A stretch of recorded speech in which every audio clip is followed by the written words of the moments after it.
Tonight, the issues and the controversy. 1,000 people have gathered at the City College of New York for a town meeting with Nelson Mandela. Ladies and gentlemen, Nelson Mandela.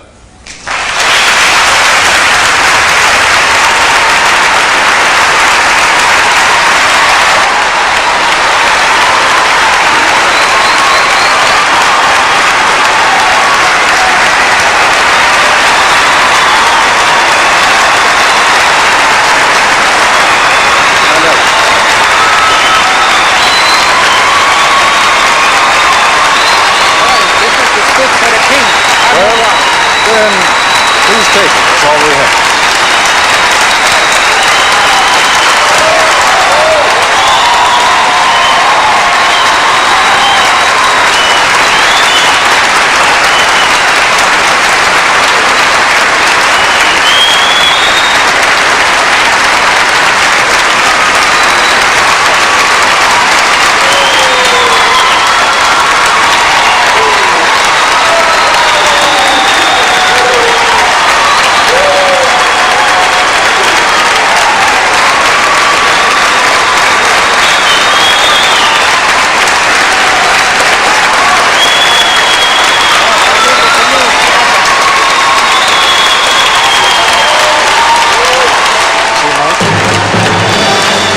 The Copper Report, a town meeting with Nelson Mandela.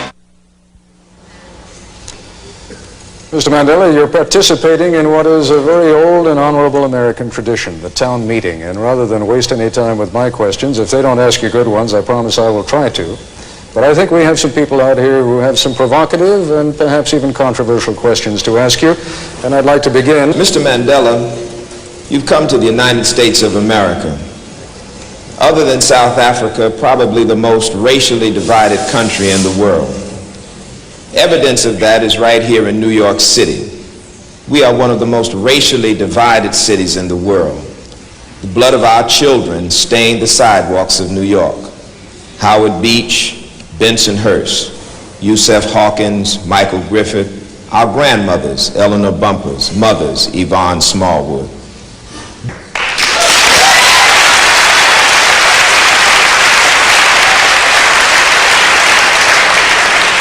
If I may just ask you for your indulgence, if you'd be good enough, there will be some questions you'll like, there'll be some questions you won't like. Let me just ask you, though, to save the time so that we can listen to Mandela's answers, Mr. Mandela's answers. Mr. Mandela.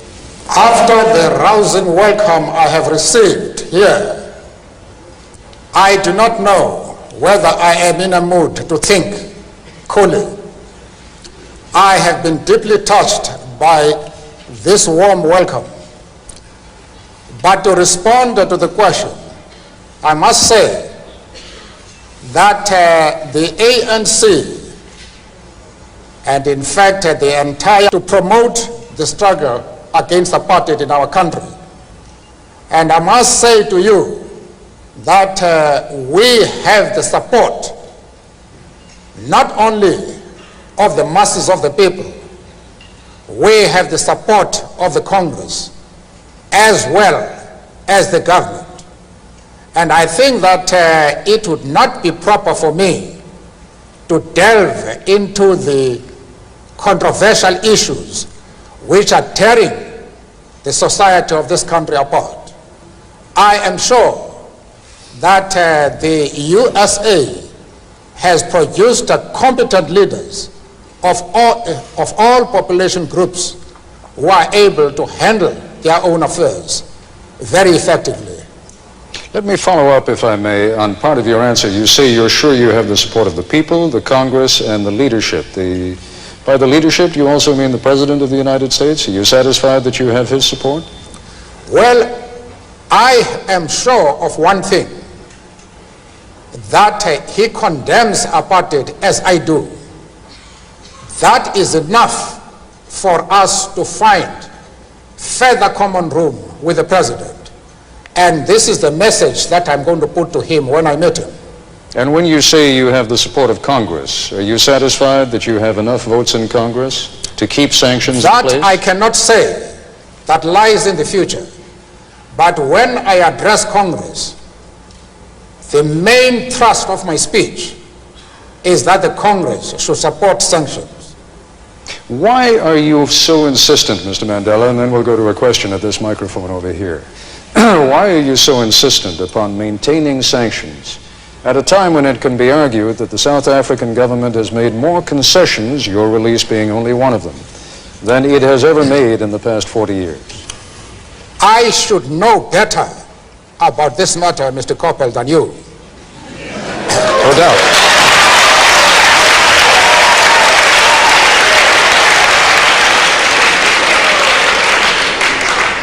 After all, it is the ANC, not the government, that is responsible for the present talks.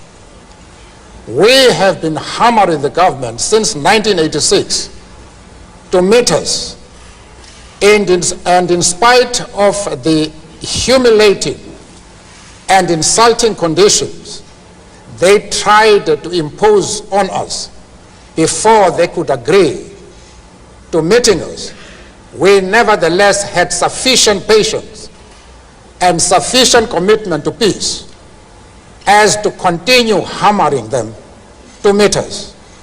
They have eventually done so, but despite the fact that the talks are now on, apartheid is still in place. The police are still killing our people, as they've done over the years. Vigilante groups are openly arming themselves for the specific purpose of attacking progressive groups and progressive leaders. The right wing is also arming itself openly, and they say they are doing so for the purpose of destroying the ANC. They are calling for some of us to be hanged. Why would you think that we should now relax our strategies? What has happened? Let's move on to the next question. Amanta. My name is Gloria Toot. I was born here in Harlem. I'm a lawyer. I've lived here all my life. I'm also on the board of directors of the African Educational Foundation that's raising money to train the people of Africa for industry. I am concerned about the future economy of South Africa. I am concerned when I look at the newer countries that gained their freedom so hard fought, indeed did not demonstrate sound fiscal policy. Illiteracy is still quite large, and hunger. What can assure me as a human being and a concerned African American that the ANC will indeed have a fiscal solvent policy that will continue the use of the resources of South Africa in a meaningful way? Or should I put it more succinctly, will your economy be based on the Marxist system, socialism, or capitalism, or both? I knew that was the question you wanted to ask.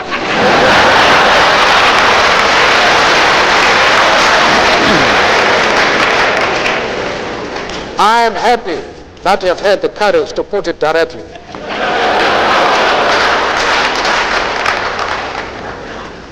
We are not concerned with models.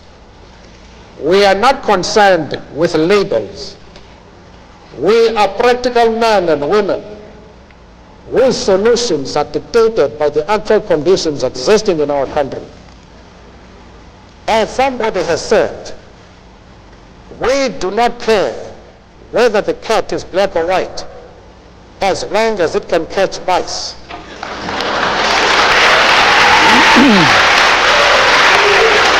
If I may... What we want to achieve is a healthy and vibrant economy which can ensure full employment to our people, maximum production, and the development of social justice. We wanted to rectify the imbalances that exist in our economy. One of the companies, well-known companies in the country, one company owns more than 75% of the shares quoted in the Johannesburg Stock Exchange. This is illustrative of how our economy is organized.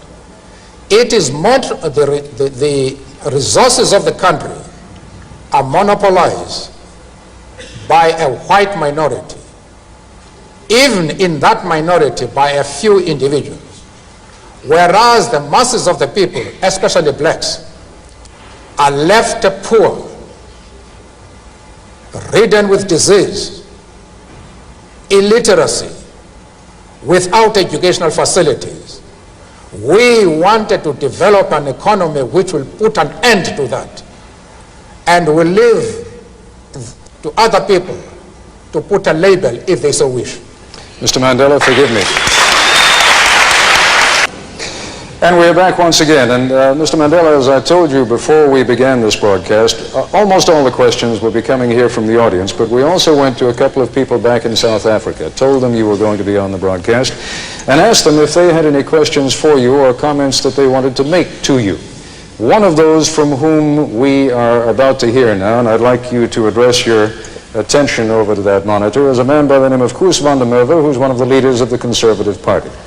Have a listen to what he has to say. Hello, Nelson. I'm a South African. I'm an Afrikaner. I want self-determination for my people in a part of South Africa. You can't have the whole South Africa for yourself. A part of it belongs to my people. Nelson, you're not going to nationalize the assets of the white people. I have worked for my banks, my mines, my businesses, and my farms. You are not going to take it. Stop your violence. Stop your sanction campaign. Stop your nonsense.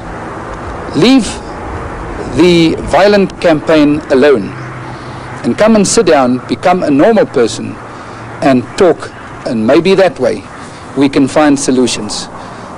And lastly, forget communism, Nelson. It's gone. And I hope you will be well. I believe you were ill. I hope you will recover. And have a good journey. Aangename kennis, Koos.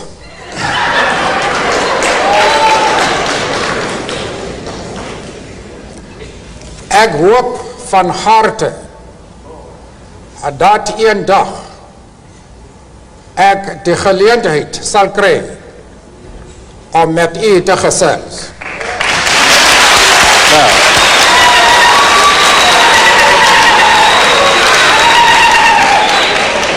Well, just to interpret Please. what I said, I just wanted to demonstrate that I am bilingual.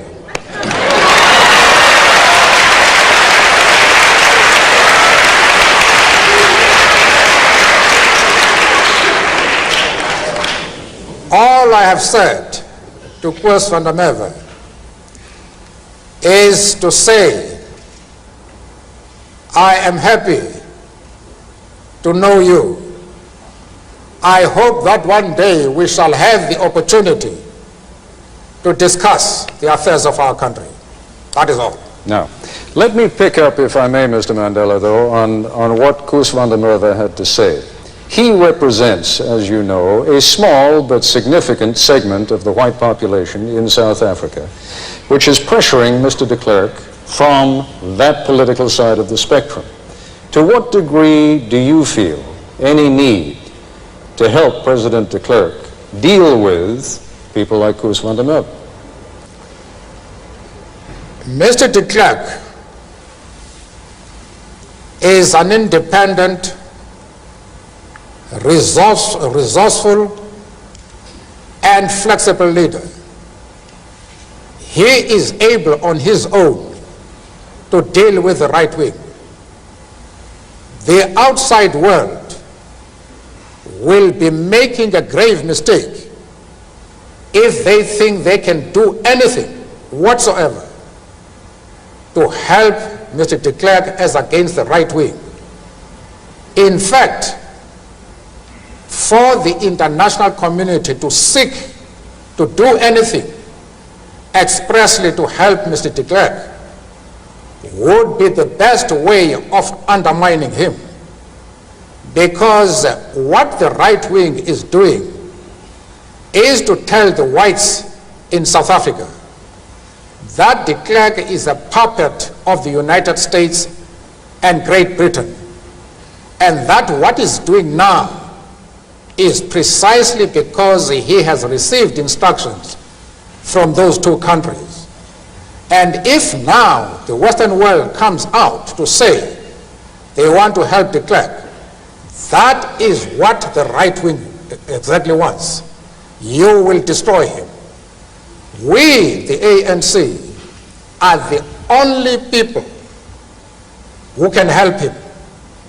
And we are doing our very best to help him.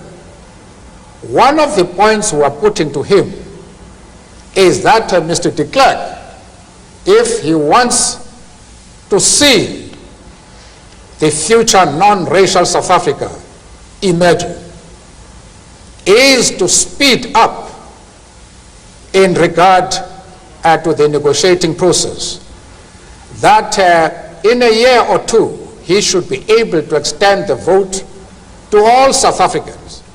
He must cease thinking in terms of solutions by seeking a mandate to whites only. He must place himself in a position where he can get the support of the overwhelming majority of the people of South Africa.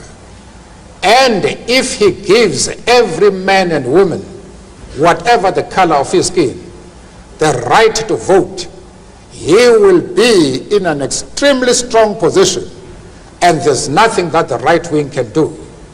But if he continues, as he is doing at the present moment, still to think of racist solutions, solutions which are seen first and foremost as protecting the rights of the whites, he will go under.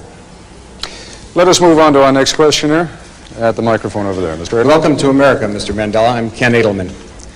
Those of us who share your struggle for human rights and against apartheid have been somewhat disappointed by the models of human rights that you have held up since being released in jail. You've met over the last 6 months 3 times with Yasser Arafat, who you have praised. You have told Gaddafi that you share the view on, and applaud him on his record of human rights and his drive for freedom and peace around the world. And you have praised Fidel Castro as a leader of human rights and said that Cuba was one of the countries that's head and shoulders above all other countries in human rights, despite the fact that documents at the United Nations and elsewhere show that Cuba is one of the worst. I was just wondering, are these your models of leaders of human rights? And if so, would you want a Gaddafi or an Arafat or a Castro to be a future president of South Africa? One of the mistakes which some political analysts make is to think that their enemies should be our enemies.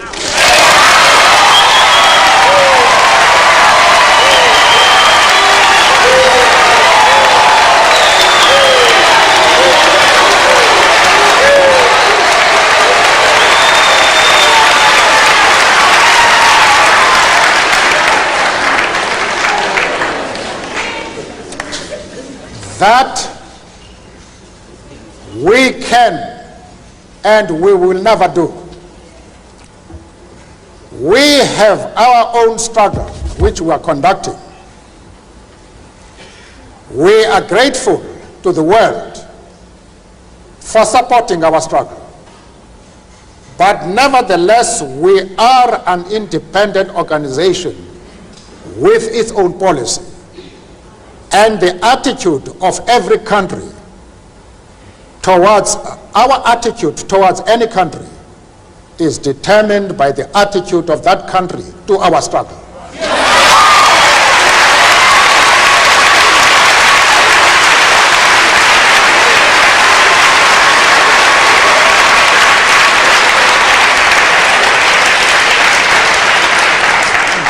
Yasser Arafat,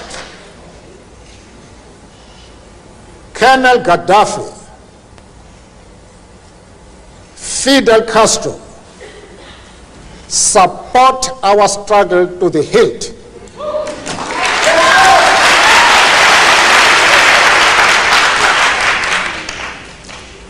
There is no reason whatsoever why we should have any hesitation about hailing their commitment to human rights as they are being demanded in South Africa. Our attitude is based solely on the fact that they fully support the anti-apartheid struggle. They do not support it only in rhetoric. They are placing resources at our disposal for us to win this fight.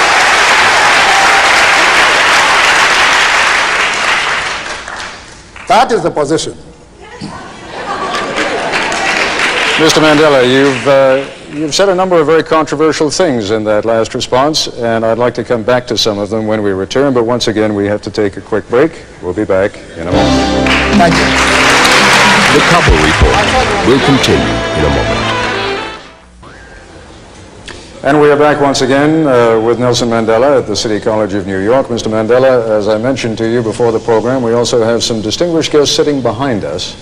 One of whom, Mr. Henry Sigmund, together with two other Jewish leaders, came to Geneva to visit with you precisely because they were so concerned not only by the kind of thing that you just said before the break with regard to Yasser Arafat, with regard to Libya's Colonel Gaddafi, but also because of the support that you seemed at different times to give to the PLO. I would like to ask Mr. Sigmund to stand now for a moment and pose whatever question he would like directly to you. Mr. Sigmund? Before I pose my question, permit me to say first that when I had the pleasure and honor of meeting with Mr. Mandela in Geneva, we said to him, and I would like to repeat this now in order to put my question in context, that the commitment of the Jewish organizations that met with him to the struggle against apartheid, against racism, against injustice in South Africa is absolutely unconditional. It is not dependent on whether we are happy or unhappy with responses that Mr. Mandela gives to some questions. Having said that,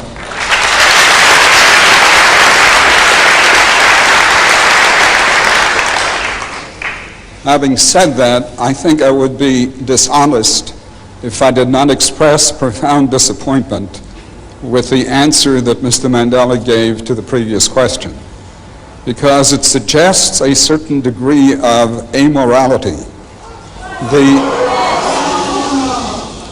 It suggests that what these people do in their own countries, what a Gaddafi does in Libya, what a Castro does in Cuba, is totally irrelevant, even in terms of the issue of human rights, as long as they support the cause of the ANC. I hope that is not what Mr. Mandela meant, and I would hope that he would clarify that issue further. Mr. Mandela. Firstly, we are a liberation movement which is fully involved in a struggle to emancipate our people from one of the worst racial tyrannies the world has seen. We have no time to be looking into the internal affairs of other countries.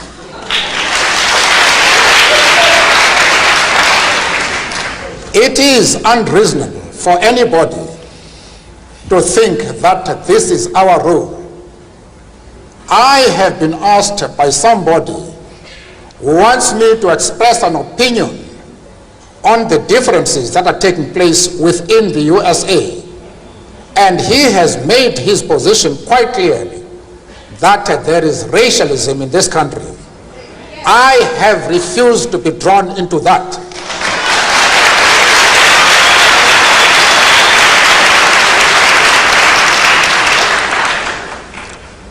Why should Mr. Sigmund accept my refusal to be withdrawn into the internal affairs of the United States?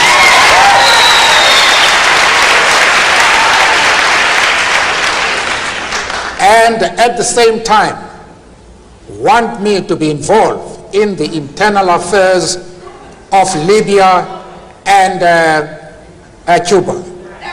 I refuse to do that. As far as Yasser Arafat is concerned, I explained to Mr. Sigmund that we identify with the PLO because just like ourselves, they are fighting for the right of self-determination.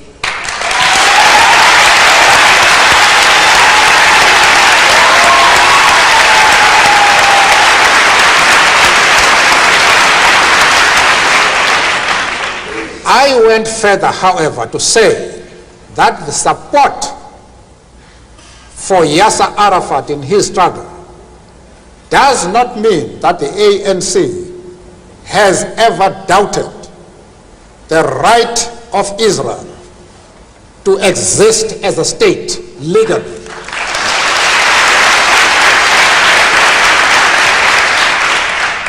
We have stood quite openly and firmly for the right of that state to exist within secured borders.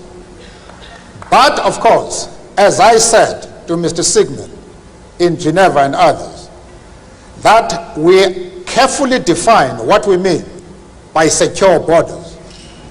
We do not mean that Israel has the right to retain the territories they conquered from the Arab world, like the Gaza Strip, the Golan Heights, and the West Bank.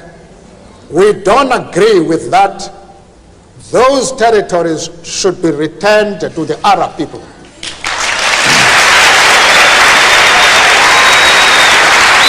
Mr. Mandela, I also explained to Mr. Sigmund and company that in our organization we have Jews. In fact, Mr. Gaddafi did not allow us to open our offices in Libya precisely because we had the courage to say to him, we work with the Jews in our organization. And he didn't allow us to open an office until February this year, when he had to accept us as we are. We are not prepared to be swayed by anybody. We have an independent policy which we accept no matter with whom we discuss. Mr. Mandela, let's move on to our next question. Welcome. My name is Malcolm Dunn. I'm from Plainfield, New Jersey, and I'm chairman of the United Minority Business Brain Trust of New Jersey and the national chairman of the American Legal Defense Fund for the minority business organizations. I have a question that relates to our participation in business in this country. We who have gained the moxie and who have reached certain levels of proficiency in business and education in various professions would like to know, what can we offer? What can we who have been denied access, total absorption into the American system in those professions, what can we prepare ourselves to offer to you in the motherland, given your attainment of the one vote, one person, one vote? I ask this in the context of Eastern European countries being free, and the money that was formerly sent to Africa is now being diverted to those Eastern European countries. I ask also in the context that though our country has opened up its doors to people of a lighter hue before they have absorbed us fully in this country. And if you have an answer to my question, please let me know who I can contact after this assemblage to keep up the dialogue. Thank you. The black people of America, of the USA, have a lot to offer the people of South Africa in the course of their struggle. Whatever disabilities you have in this country, at least you have been exposed to opportunities which we don't have. you have better educational facilities. There is no legal color bar in this country, and therefore you have been able to acquire, in spite of your problems, you have been able to acquire expert knowledge, skills, which we require, especially when during the post-apartheid South Africa. You can help us a great deal by making that expertise available to us. As far as the question of who you can keep in contact with in our country, that we can discuss after this occasion. All right, we're going to take another quick commercial break, and then we'll be back in a moment.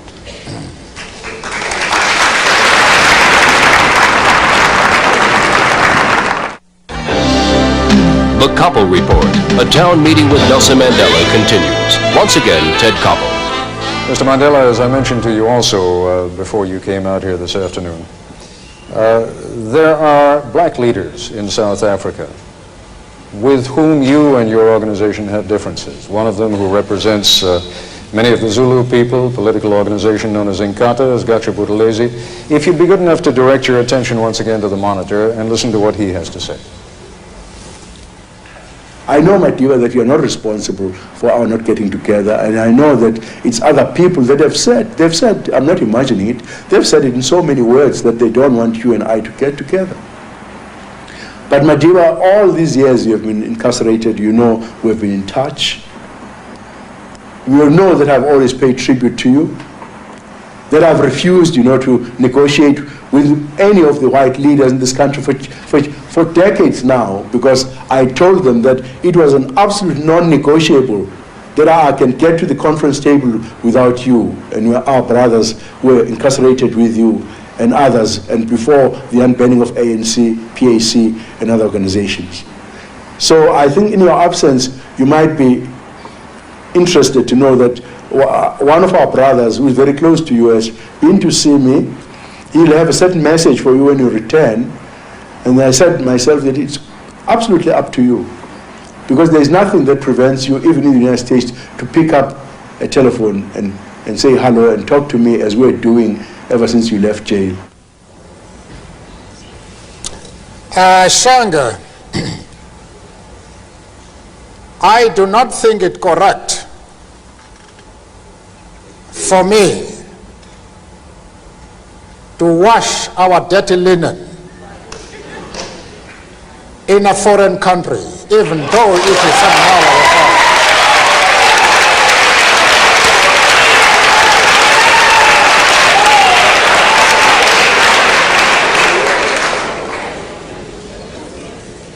I am hesitant to do that, even though here I have the feeling that I am among comrades in arms, brothers and sisters.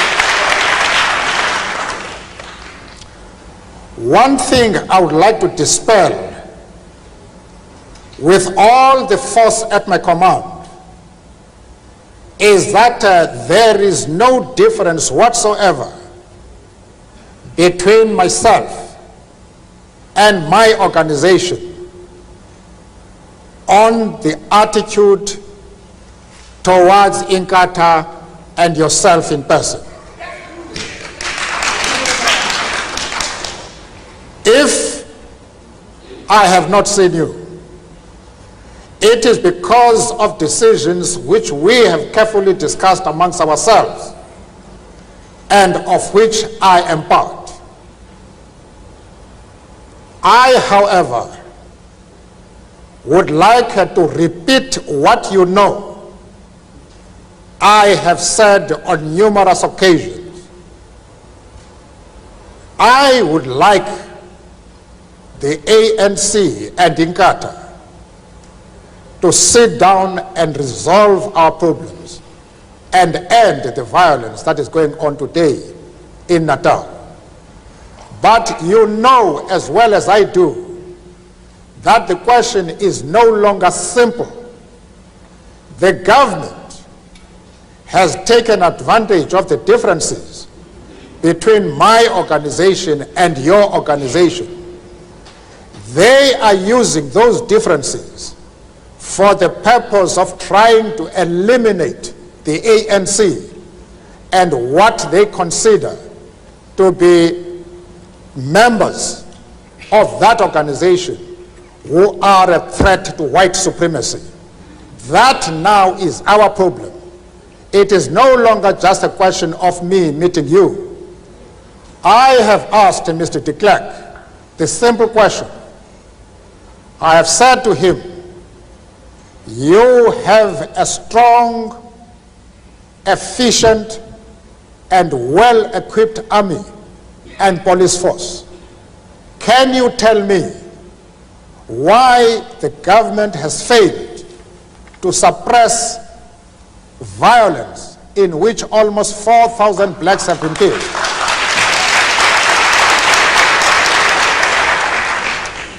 Mr. de Klerk has never been able to give a satisfactory answer to my question. I have told him, I've given him the answer.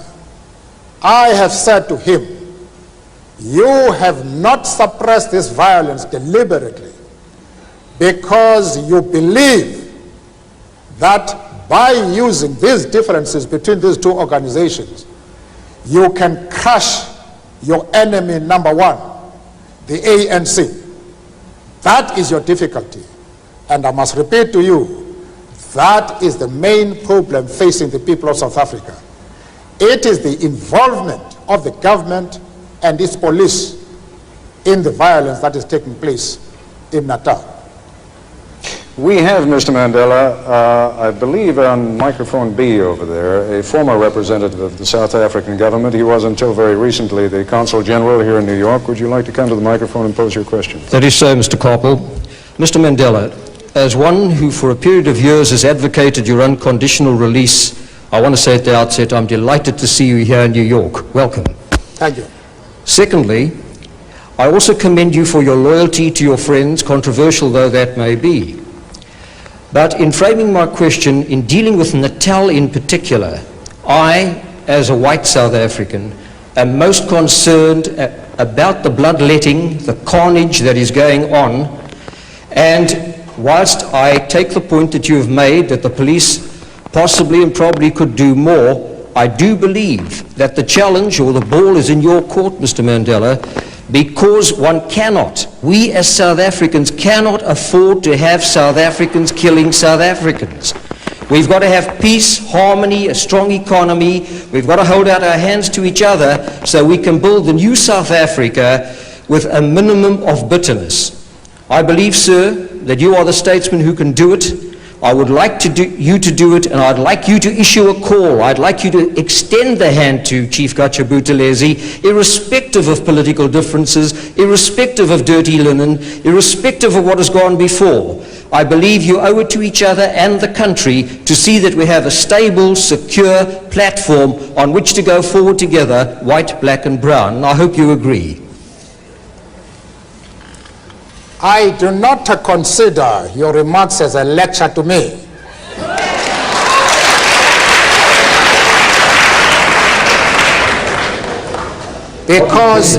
Because you would know that it is the ANC and not the government that has compelled the government to sit down and talk peace with us. It is the ANC that is mobilizing the entire country today around the question of peace.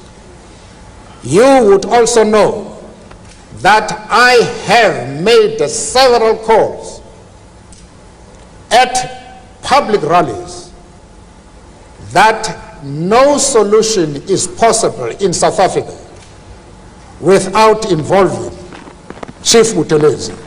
You would know this. Yeah, yeah. I have made that call not once, but several times. But it is the government that is responsible for all our problems in regard to Natal. The questions that I have put to Mr. de Klerk, he has not been able to answer. I wonder if you can answer them. The government has had no hesitation whatsoever in suppressing similar violence before. Why is it that it has not even attempted to suppress that violence? After all, no government anywhere in the world can tolerate violence in which close to 4,000 people have been killed without intervening. Why is your government not intervening? That is the question that you must answer.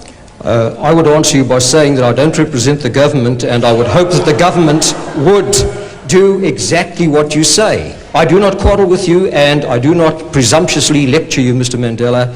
I wish you well. Thank you very much. Mr. Mandela. Thank you. Thank you very much. We have ripped through the first part of this broadcast extraordinarily quickly. There are still a number of issues that we have to take up with Mr. Mandela, not the least of them being sanctions by the United States against South Africa. I'm Ted Koppel at the City College of New York, and this is a special edition of Nightline. Nelson Mandela, day 2 of his visit to the United States. More celebration, more adoring crowds. A reminder to his people of how far they have come. In the words of the prophet Isaiah, we have risen up as on the wings of eagles. A reminder of how far they have yet to go. The old order is crumbling, but the age of freedom has not yet dawned. Ladies and gentlemen, Nelson Mandela.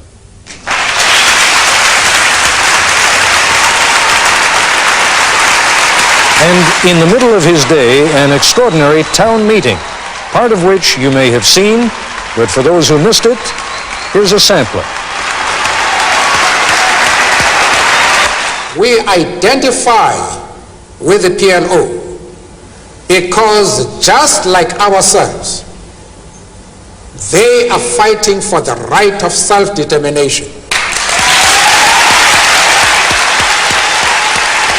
Mandela displayed a sense of humor. Or should I put it more succinctly? Will your economy be based on the Marxist system, socialism, or capitalism, or both? I knew that was the question you wanted to ask. He responded to his critics at home. Monitor is a man by the name of Koos van der Merwe, who's one of the leaders of the Conservative Party. Have a listen to what he has to say. Nelson, you're not going to nationalize the assets of the white people. I have worked for my banks, my mines, my businesses, and my farms. You are not going to take it. Stop your violence, stop your nonsense. All I have said to Koos van der Merwe is to say, I am happy to know you. I hope that one day we shall have the opportunity to discuss the affairs of our country. There's nothing that prevents you, even in the United States, to pick up a telephone and say hello and talk to me as we're doing ever since you left jail. For me, to wash our dirty linen in a foreign country, even though it is somehow our fault,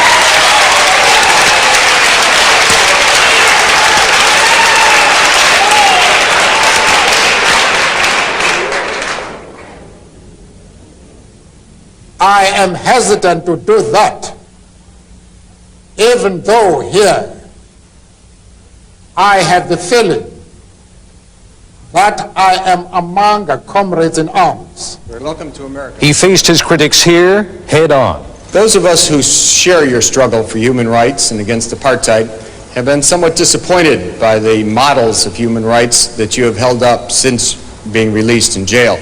You've met over the last 6 months 3 times with Yasser Arafat. Yasser Arafat, Colonel Gaddafi, Fidel Castro support our struggle to the hilt. I think I would be dishonest if I did not express profound disappointment with the answer that Mr. Mandela gave to the previous question, because it suggests a certain degree of amorality. Above all, Nelson Mandela stated his positions forcefully.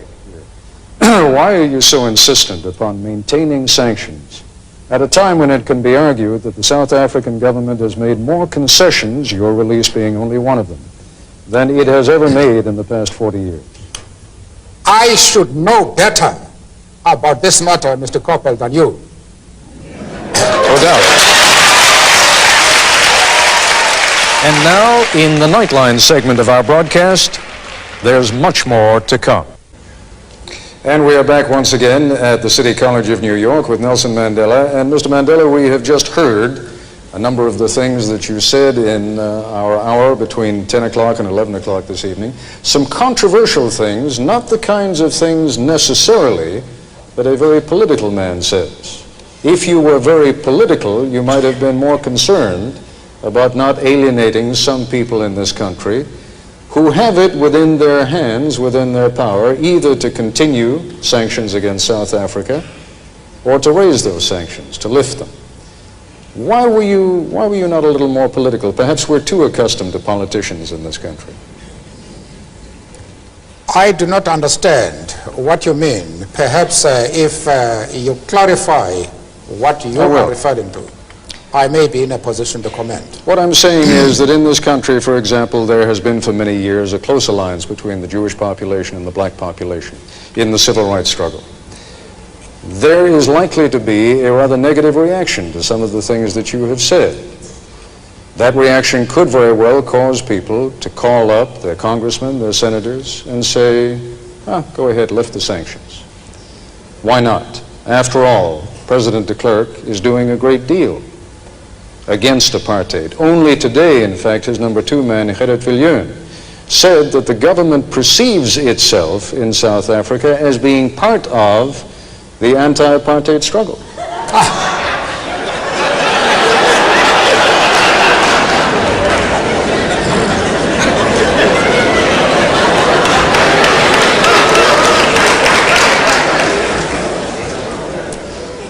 One of the problems we are facing in the world today are people who do not look at problems objectively, but from the point of view of their own interests. That makes things difficult, because once a person is not objective, it is extremely difficult to reach an agreement. One of the best examples of this is to think that because Arafat is conducting a struggle against the state of Israel, that we must therefore condemn him. We can't do that. It is just not possible for any organization or individual of integrity to do anything of the sort. I don't also want to leave the impression, if I might just intervene with one point, I don't want to leave the impression that this is only going to be a Jewish-black issue. There are a great many Cuban Americans in this country who will be just as offended by some of the comments you've made about Fidel Castro in Cuba. No, Mr. Coppell, I don't agree with you. I am saying that it would be a grave mistake for us to consider our attitude towards Yasser Arafat on the basis of the interests of the Jewish community.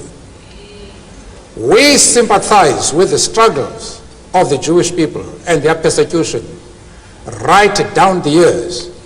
In fact, we have been very much influenced by the lack of racialism amongst the Jewish communities. In our own country, in the political trials that have taken place, when few lawyers were prepared to defend us, it has been the Jewish lawyers who have come forward to defend us. I myself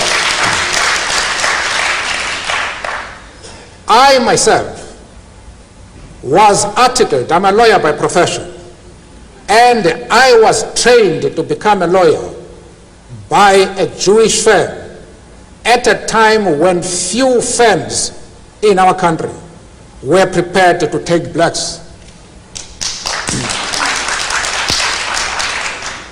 And as I have said, we have many Jews, members of the Jewish community in our struggle, and they have occupied very top positions. But that does not mean to say that the enemies of Israel are our enemies. We refuse to take that position. You can call it being political or a moral question, but for anybody who changes his principles depending on whom he is dealing, that is not a man who can lead a nation.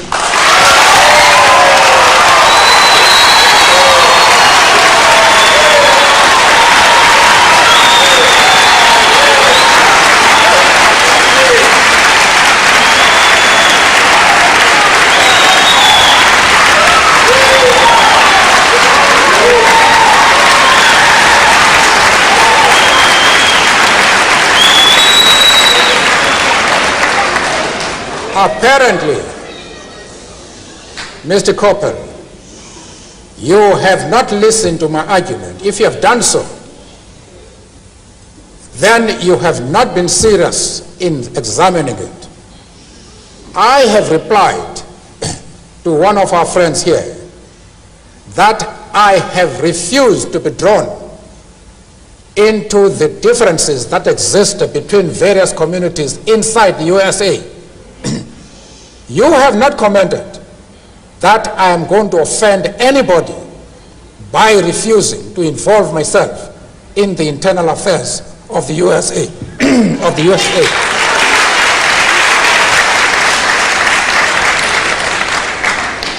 Why are you so keen that I should involve myself in the internal affairs of Cuba and Libya? No. I expect you to be consistent.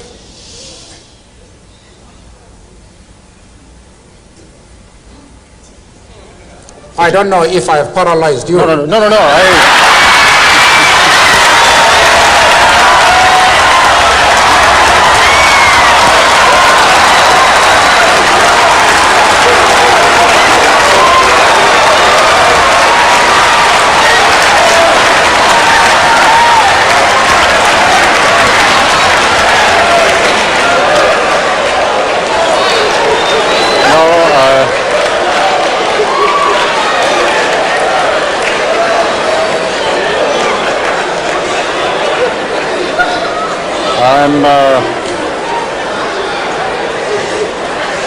I'm afraid, Mr. Mandela, that paralysis does not set in quite that easily in my case.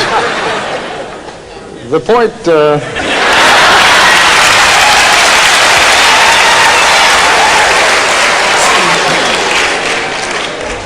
since I've just about recovered from my paralysis, I want to come back to that question in just a moment, but first, we need to take a break. The point that I was trying to make, and clearly did not make with any great success, but the point that I was trying to make is that you must not be misled by what is, after all, what in this country we call a hometown crowd. These people are very much with you. You have seen that. The people who come out to see you, the people who will come to Yankee Stadium to see you, the people who line the motorcade routes to see you, you don't have to convince them. They are people who already believe in you and believe in your cause. But this is a very large and diverse country.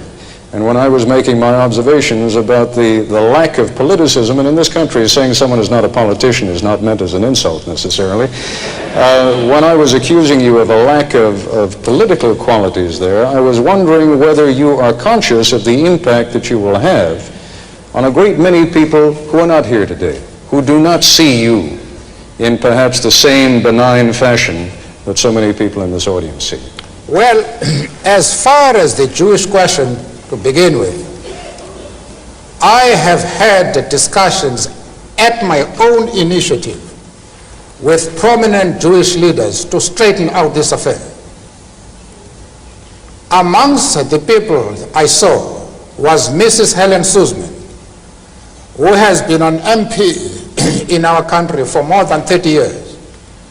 There was Mr. Masons, who has been a judge in Lesotho, Botswana, and the old Rhodesia.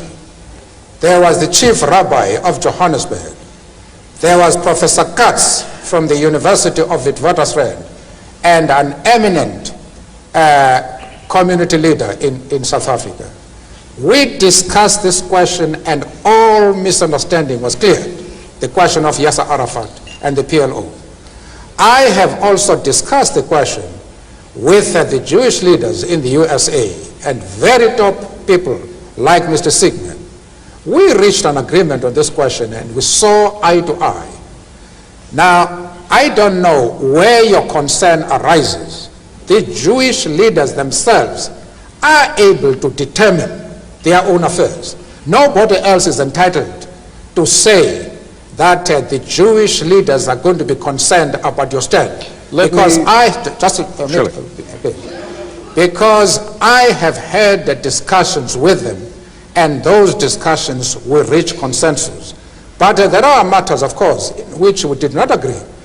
But the position which we take as the ANC, I thought we were able to explain it in such a way that it removed the concern of the Jewish community. Let's broaden it out. I am still prepared to do that even in this talk.